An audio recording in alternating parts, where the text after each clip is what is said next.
அடுத்து நம்ம பார்க்க போகிறது பார்த்தீங்கன்னா தனுசு லக்னம். இதோட சின்னம் பார்த்தீங்கன்னா வில்லு தான் இல்லைங்களா.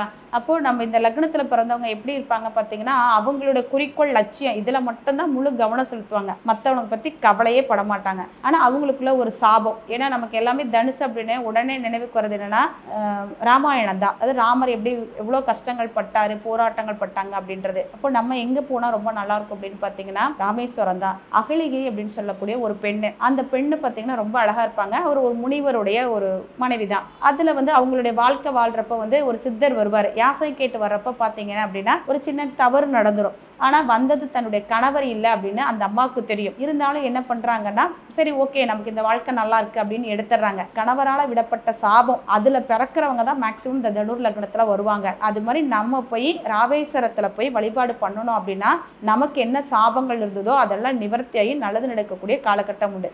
இது நம்ம எப்போ போனால் நல்லாயிருக்கும் அப்படின்னு பார்த்தீங்கன்னா ரோகிணி நட்சத்திரத்தன்னைக்கு போங்க. அங்கே போய் பர்வதவர்த்தினி தாயார் ப்ளஸ் பதஞ்சலி முனிவர் இவங்களை வழிபாடு பண்ணிட்டு வந்தீங்கனாலே போதுமானது. உங்களுக்கு ஆட்டோமேட்டிக்காக நல்ல சிறப்பான வாழ்க்கை அமையறதுக்கான வாய்ப்புகள் உண்டு.